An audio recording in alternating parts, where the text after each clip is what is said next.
Good morning. My name is Gretchen Mowney, and I'm one of our worship associates. I am a 39-year-old white woman with fair skin and brown hair, wearing a bright blue top and holding a blue blind cane.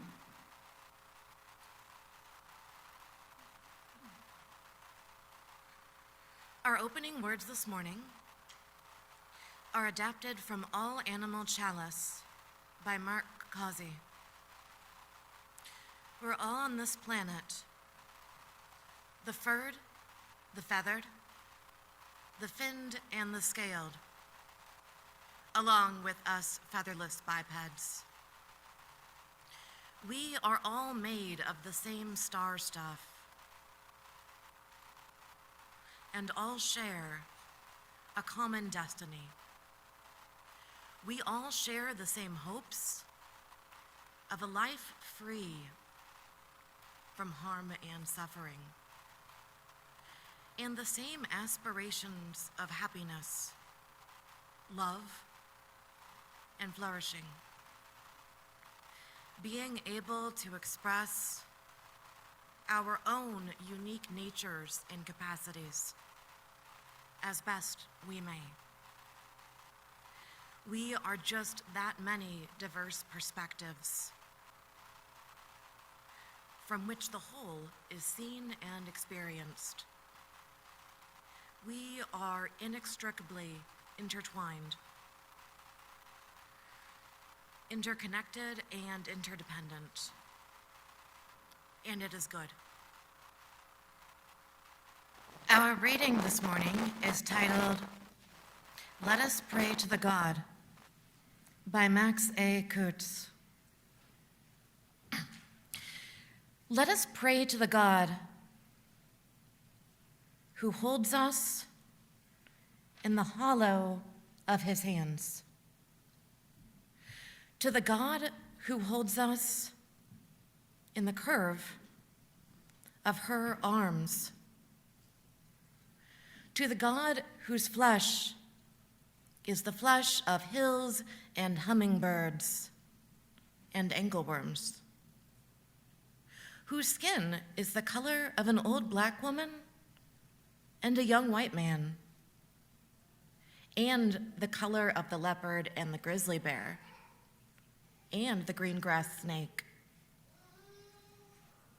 whose hair is like the aurora borealis, rainbows, nebulae, waterfalls, and a spider's web,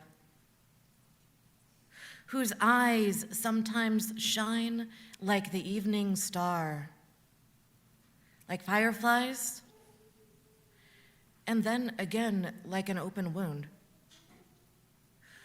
whose touch is both the touch of life and the touch of death,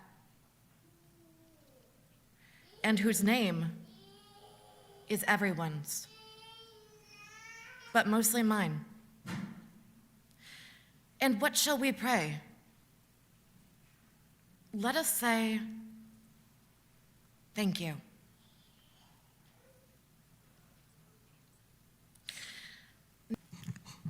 Good morning. For those of you who don't know me, my name is Steve Scott. I'm a 5'10", clean-shaven Caucasian male wearing a burgundy t-shirt under a blue blazer. As you might surmise from my surname, my ancestors were mostly Scottish, a few Irish. At 76 years old, I feel privileged to still have most of my hair, although it is now what I call white blonde instead of dark blonde. I feel distinctly less privileged to be about 2 inches shorter than I used to be. This morning, you are going to hear about one of the best science fiction books I have ever read, Children of Time, by British author Adrian Tchaikovsky.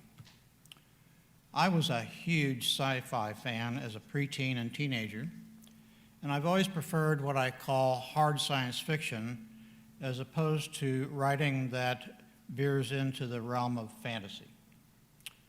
I can honestly say that I came by the appreciation and understanding that I have of the scientific method and basic science through my reading.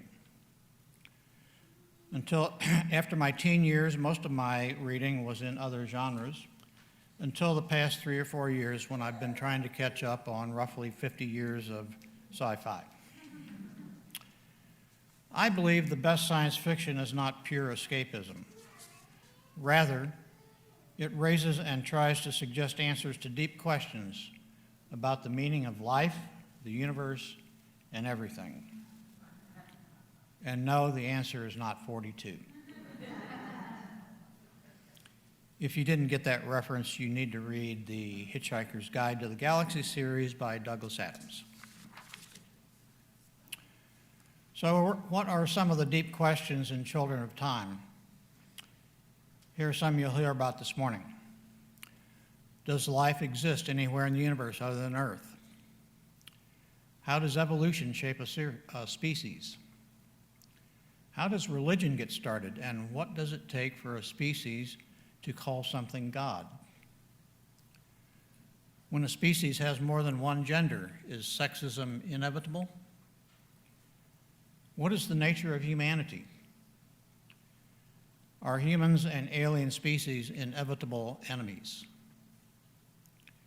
I apologize in advance that I have to tell you the whole story to make some of my points, but I assure you that my summary should not be a spoiler if you haven't already read the book, because it is 600 pages of dense, well-written narrative, and if you read it, you will find a richness and complexity that I cannot possibly convey this morning.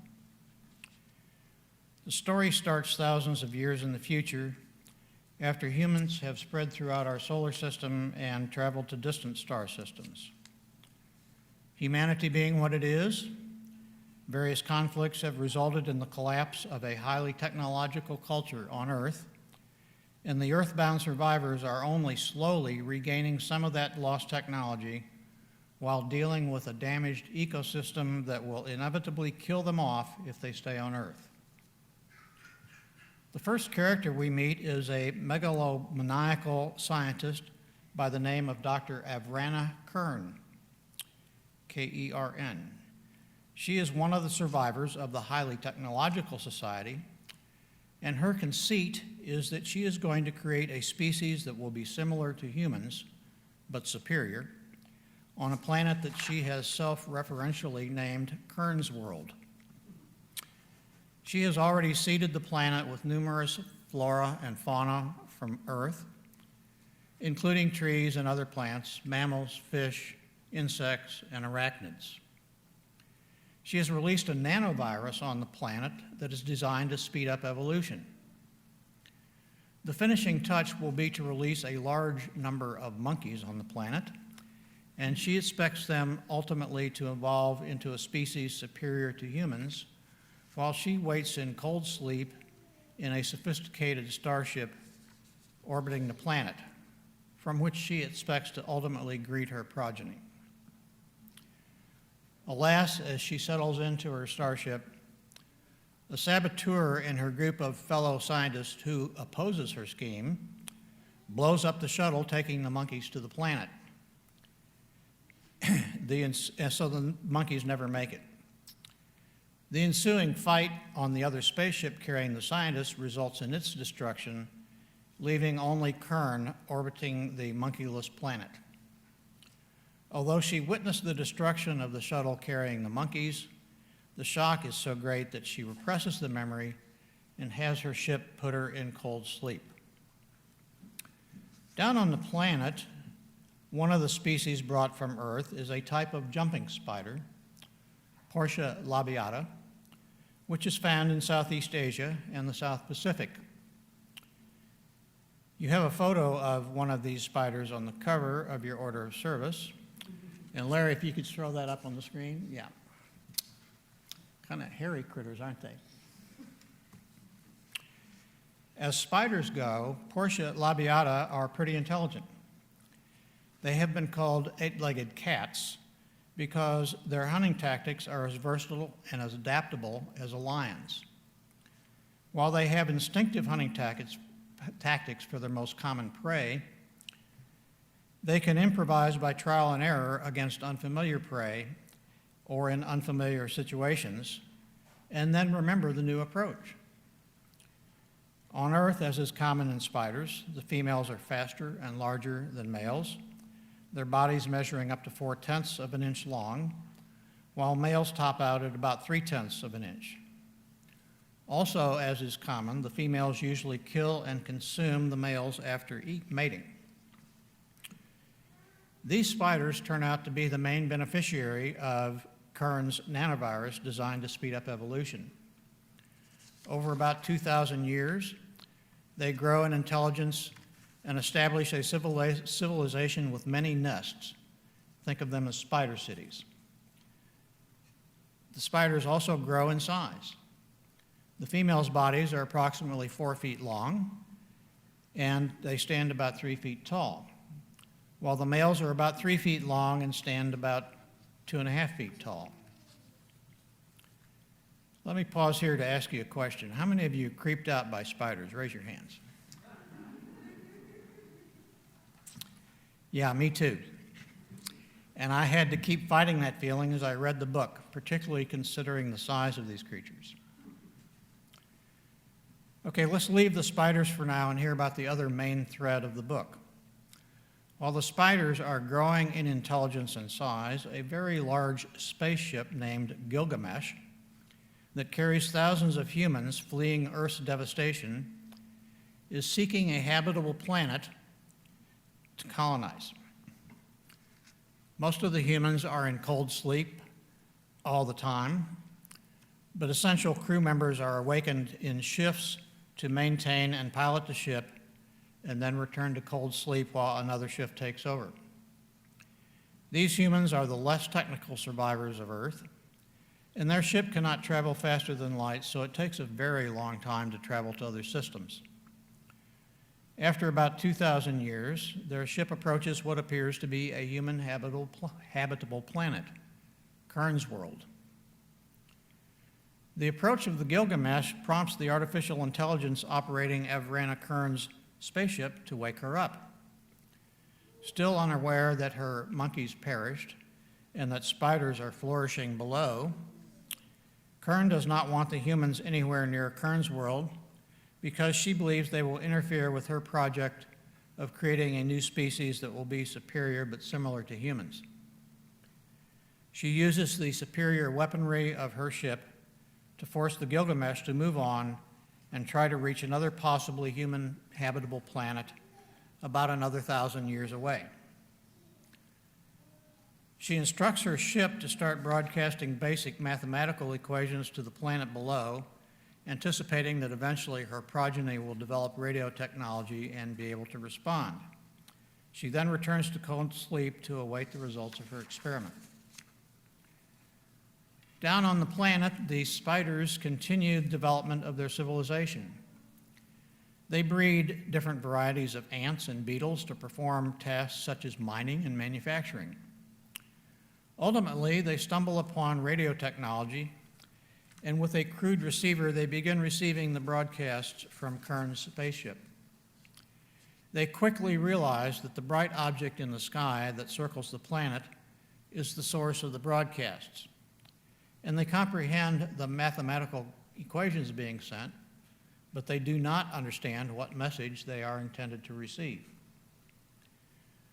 The radio technology is jealously guarded by what develops into a sort of priestesshood, who attempt to interpret the mysterious messages, posit that the object in the sky is somehow responsible for their existence, and spread their interpretations to lay spiders. I say priestesshood because the females are dominant and in charge of all the nests. Most of the spiders' nests or cities have such a priestesshood. Ultimately, the spiders come to view the bright object in the sky that broadcasts mysterious messages as a god, and they want to do what they can to please the god. As I mentioned, female spiders dominate the society, but discontent is brewing among the males.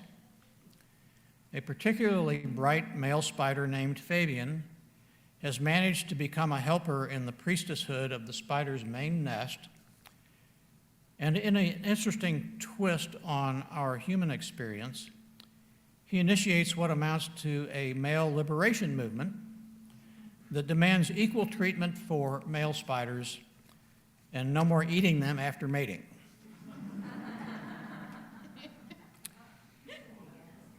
In the end, his campaign is about as successful as our women's liberation movement, which is to say, progress is made, but true equality is elusive.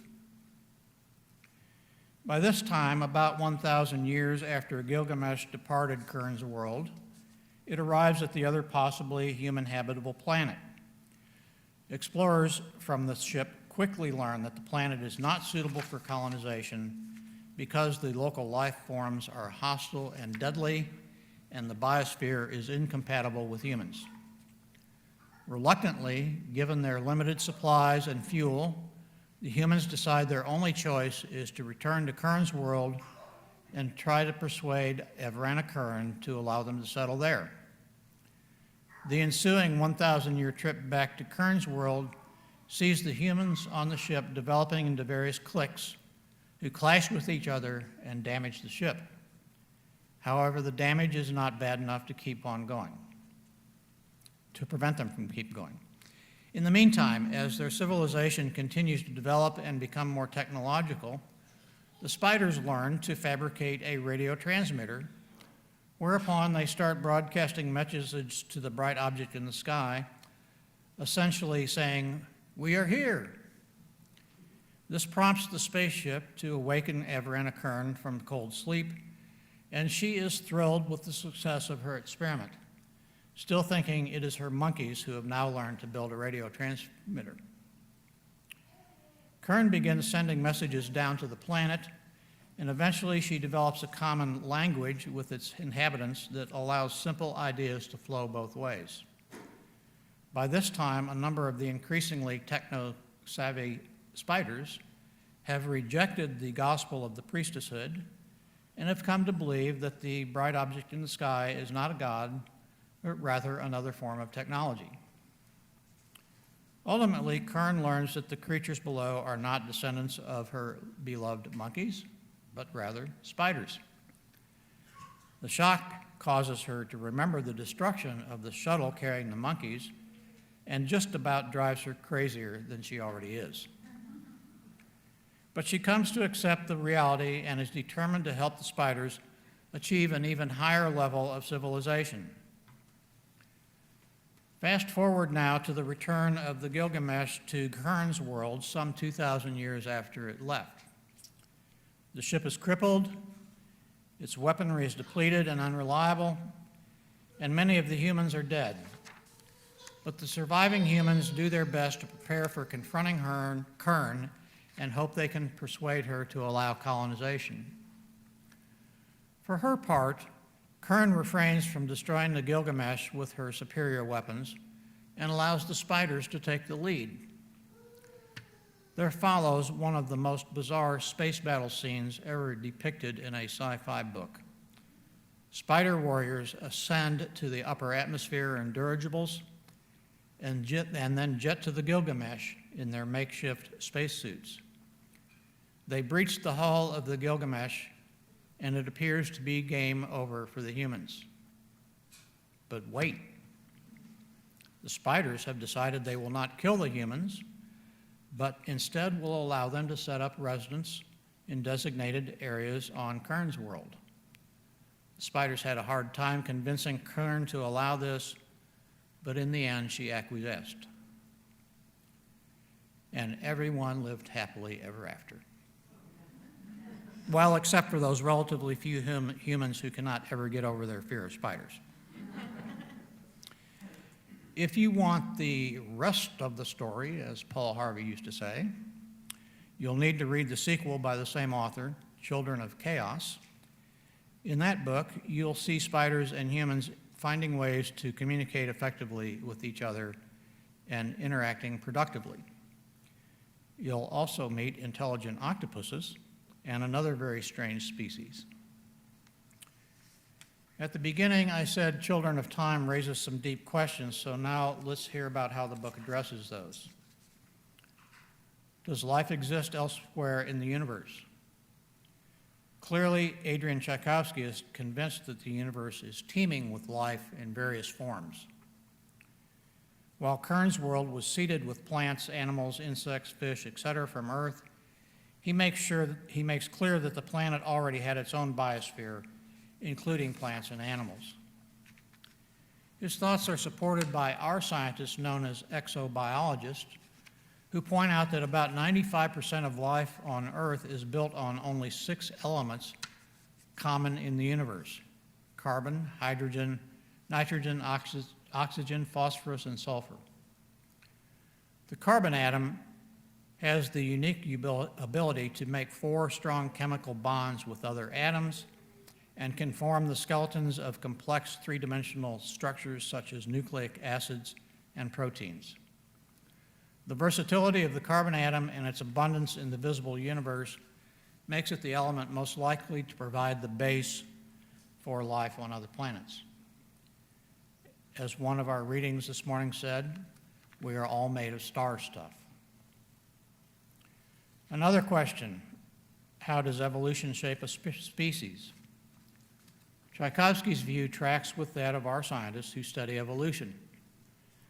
They say that evolution is change in the heritable characteristics of biological populations over successive generations, and that it occurs over time when evolutionary processes such as natural selection and genetic drift result in certain characteristics becoming more or less common. On Kern's world, Tchaikovsky posits that the nanovirus seeded on the planet by Avrana Kern speeds up the evolutionary process so that the spiders grow, gain sentience, and build a civilization in mere thousands of years rather than eons. Next, how does religion get started, and what does it take for a species to call something God? One of the fascinating aspects of Children of Time is seeing the process through which the spiders come to view Avrana Kern's spaceship in orbit around their planet as a god. At first, before they invent a radio receiver, the visible ship seems just like another unexplainable feature in their visible universe. After they begin receiving the radio signals from the ship, they come to believe that it is somehow responsible for their existence. And they're not entirely wrong about that. That belief morphs into what we would call a religion, complete with a priestesshood that jealously guards the radio technology, attempts to make sense of the ship's broadcast, and prescribes proper spider behavior based on their interpretations. Later, when the spiders learn to broadcast as well as to receive radio waves, their communication with the ship seems at first to strengthen their belief in the God that created them. But as the spiders become more technologically sophisticated, along come the heretics who contend the ship is not a god, but rather just another piece of technology. And ultimately, the heretics are proven correct.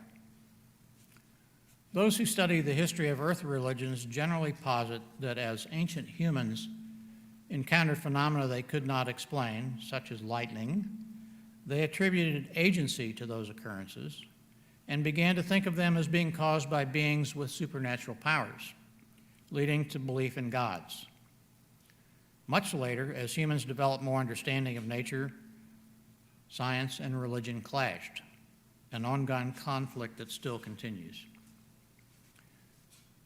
Another question: when a species has more than one gender, is sexism inevitable? Tchaikovsky seems to think so. Among the spiders, the females dominated because they were larger and more powerful than the males. Their society was structured as a matriarchy, with the males being clearly subservient. But Tchaikovsky also seems to think that the subservient gender will inevitably seek equality, with mixed results. What is the nature of humanity? Tchaikovsky's portrayal of humanity is that as a whole, we are a contentious, competitive, conflict-prone species. In his telling, conflict led to the demise of an advanced technological civilization on Earth, an ensuing struggle by the survivors to regain some technology and flee the devastated planet. But Tchaikovsky also believes there are some among us who are empathetic and work for the common good of all. This belief is manifest in the final saga of the Gilgamesh as a few dedicated humans managed to keep the ship going back to Kern's world for the good of everyone on the crippled ship, in the face of self-destructive behavior among others on the ship. Finally, are humans and alien species inevitable enemies? Tchaikovsky's answer is no. In his sequel, Children of Chaos, Tchaikovsky even more clearly advances the view that humans and aliens, while not necessarily friends, can coexist and cooperate with other intelligent species, including spiders, octopuses, and very strange shape-shifting entities with a chemical basis far different from humans. His nuanced view of relations between intelligent species is in sharp contrast to a genre of science fiction loosely termed space opera that sees all aliens as enemies, leading to pitched battles and for control and even survival. In conclusion, as I said at the outset, the best science fiction raises and tries to suggest answers to deep questions about the meaning of life, the universe, and everything. It reminds me of a common UU saying, "We have questions for your answers." Said another way, in Tchaikovsky's own words, the problem with ignorance is that you can never truly know the extent of what you are ignorant about. Given the vastness and complexity of the universe, we can surmise that it will be eons before we know the ultimate answers, if ever. In the comedic Hitchhiker's Guide to the Galaxy series by Douglas Adams, the universe's most powerful artificial intelligence computer is tasked with answering the question, what is the meaning of life, the universe, and everything? After many years of investigation and cogitation, the computer spits out what seems to humans to be a nonsense answer of a single number, 42. Maybe 42 isn't the answer, but perhaps it's the best we can expect for now. The end.